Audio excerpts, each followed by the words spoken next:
Hello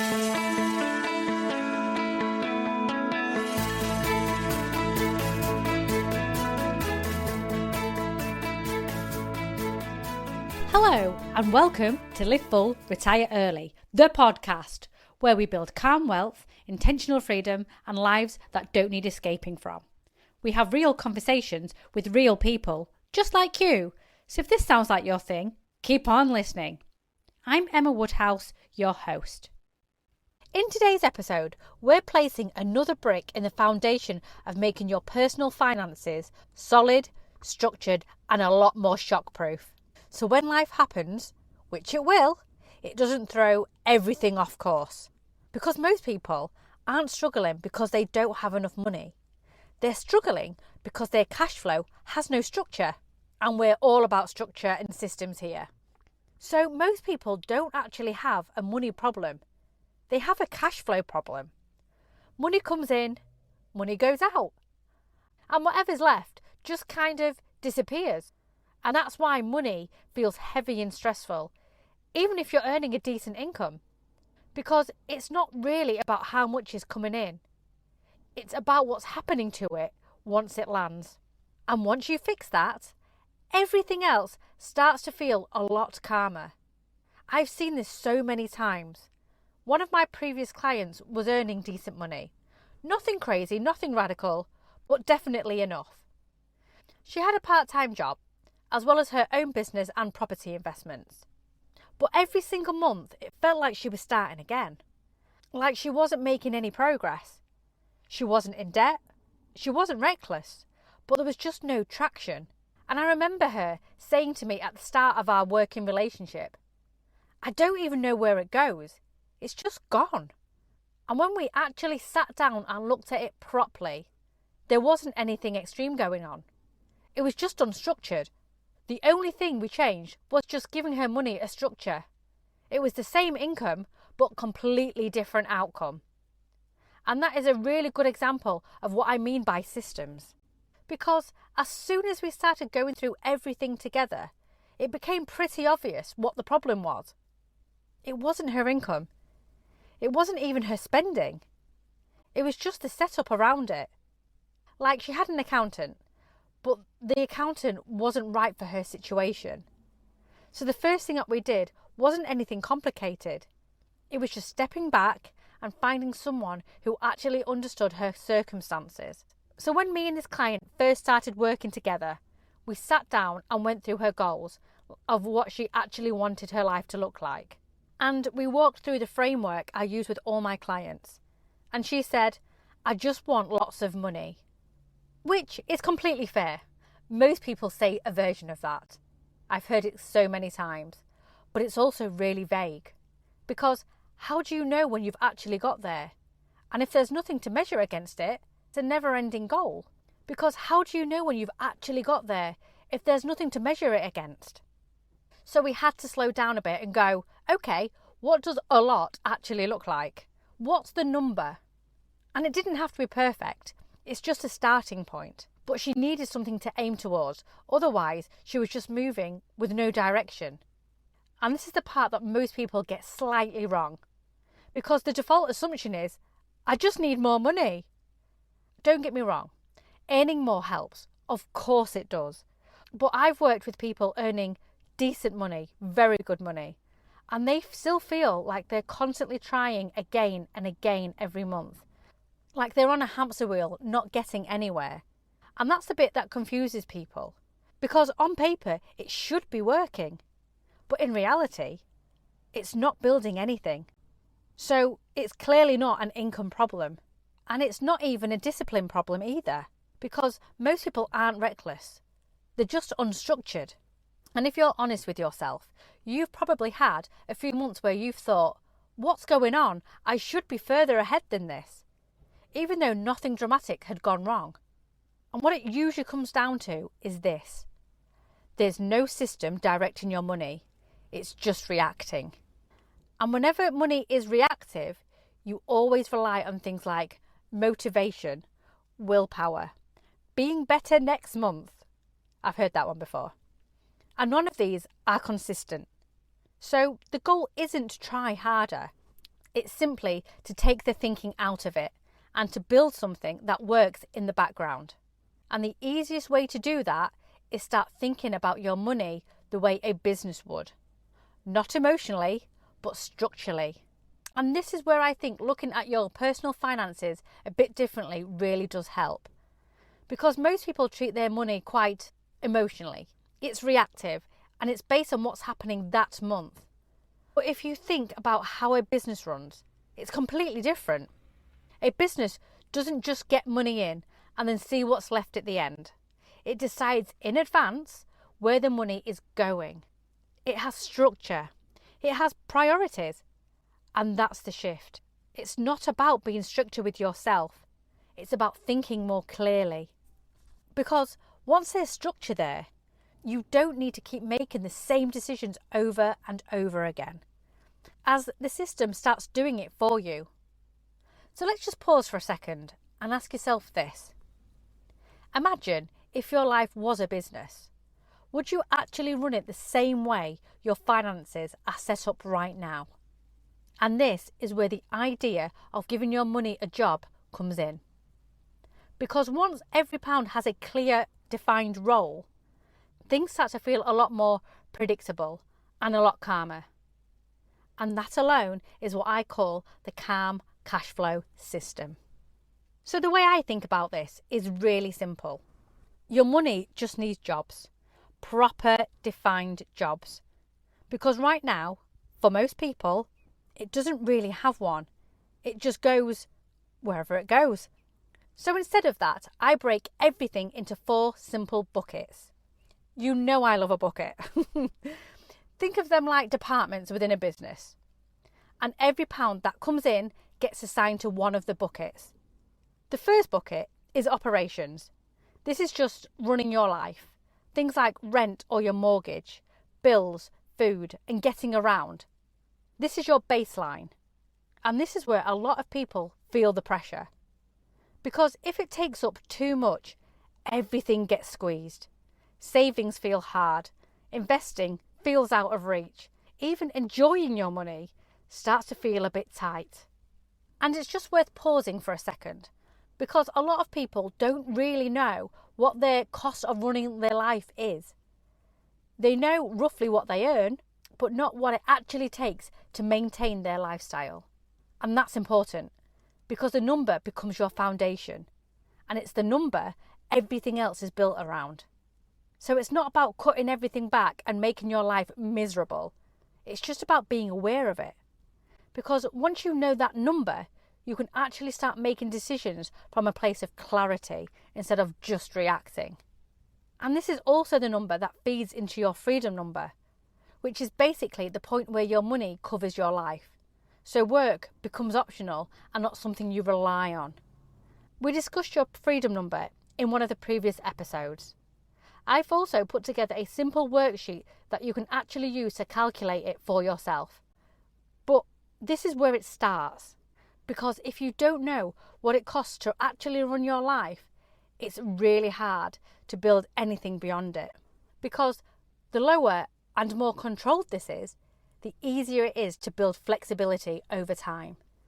So operations is just that, keeping life running. But if this isn't clear, everything else feels harder than it actually needs to be. The second bucket is build, or another way you can think of it as your growth bucket, the expanding the business bucket. And this is the one that actually changes things over time. This is where you're paying yourself first, which we also touched upon in the Money Leaks episode, which is basically making sure some of your money goes towards your future, not just your life right now.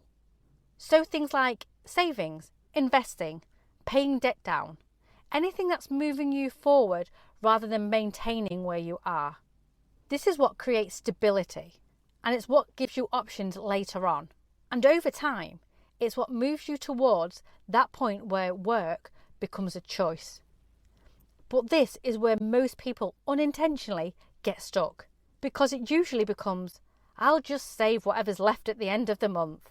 They say it frustratingly. But in reality, there's almost never anything meaningful left. And if you're honest, You've probably had months where you thought, I'll be better with money next month.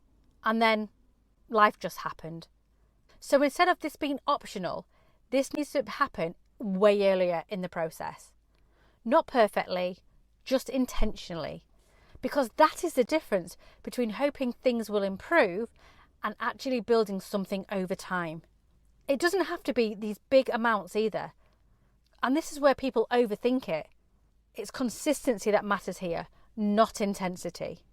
Because every time you put money into this bucket, you're buying yourself a little bit more flexibility every time. It's a bit more control and a bit more breathing space. So the build bucket is just that. It's part of your money that actually moves your life forward.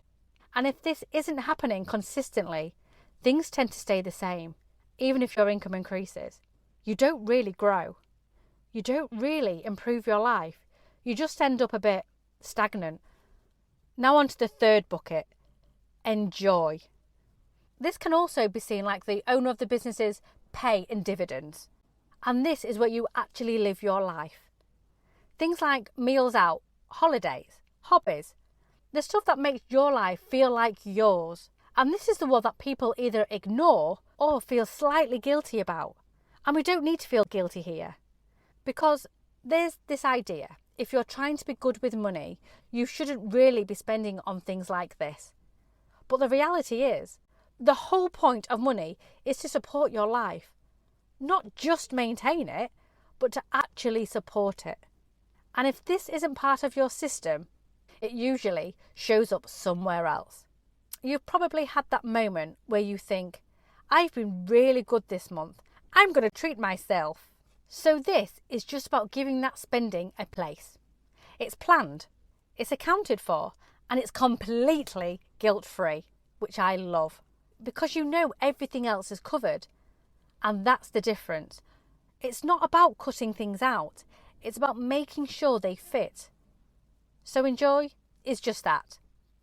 It's the part of your money that lets you enjoy life right now, without it getting in the way of everything you're building long term. And this is why this works, because you're taking the decision making out of it. You're not constantly asking yourself, can I afford this?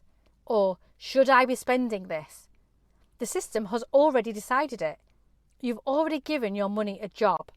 So when something comes up, you're not reacting in the moment. You're just following what you've already set up. And that's where the calm comes from. Not from having loads of money, but from knowing your bases are covered. You know your life is running. You know you're building something. And you know you can actually enjoy your money without it knocking everything else off track. Because without a system, everything feels a bit uncertain. You're guessing, you're second guessing, you're hoping it all balances out. But with a system, it's clear. It's not always perfect, but it's clear. And that's really the shift here, because you're not trying to be better with money. You've just built something that makes better decisions for you. And once that's in place, everything else becomes a lot easier to build on. The fourth bucket is buffer. This can also be seen like the business's cash reserves. And this is the one most people don't have or don't really think about until they need it. This is your life happens fund. So when something unexpected comes up, like car repairs, something in your home breaks, or an extra cost you just didn't plan for, you know it's all covered. It's covered because things will come up. I can guarantee you that. And without this, every one of those moments feels bigger than it actually needs to be.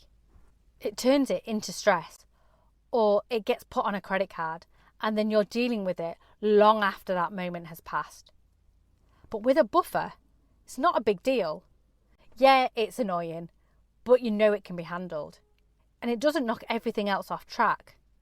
And this is a big part of what makes the whole system feel calm. Because you're not trying to run your life right on the edge every month. You've just built a bit of space into it. So instead of, this has ruined my month, it becomes, okay, this comes out of the buffer. A funny meme comes to mind. Do you remember in Tiger King when there's that scene where the Tiger King says, I'm not going to financially recover from this, or something like that. I mean, it's pretty bad, but that just comes to mind because no matter what happens, you're not going to be in that position. You can financially recover from this with a buffer. And that's it. That's the buckets. It's not about expecting everything to go wrong. It's just accepting that things will come up, but you're ready for them whenever they do. Nothing complicated. You've just given your money a structure. Operations keeps your life running. Build moves you forward. Enjoy lets you actually live and enjoy your life. And buffer, making sure it doesn't fall apart when something unexpected happens.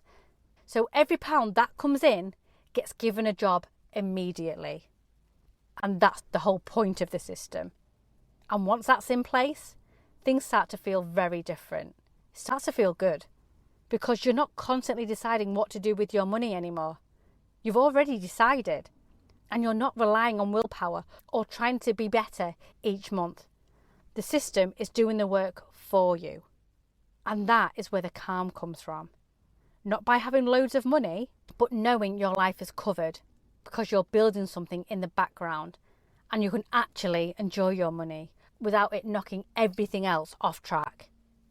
You're not managing money anymore. You're running the system. And once you've got that, the next step is to make sure the system can actually handle the pressure.